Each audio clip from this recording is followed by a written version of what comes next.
Позната е програмата на овогодишното Штипско културно лето. Во период од 26 јуни до 30 јули годинава планирани се 34 културни содржини, годинава со 8 театарски представи, 7 концерти и 6 промоции на книги, 4 изложби и други содржини. Манифестацијата свечено ќе биде отворена на 5 јули со концертот на Кристина Палија и Невенка Трајкова.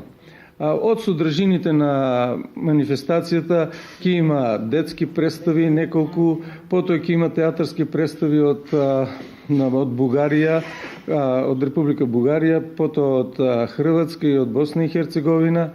Значи ќе има разни читања, концерти на клавир, пијано, потоа ќе има изложба. Програмата на Штипското културно лето ќе се реализира во Домот на културата, Дом на млади, Уметничката галерија Безистен, Народниот театар, Библиотеката Гоце Делчев, Амфитеатарот на УГД, на локалитетот Вртешка и годинава за прв пат во мултимедијалниот центар во Штип. Буџетот на Штипското културно лето годинава изнесува 220.000 денари.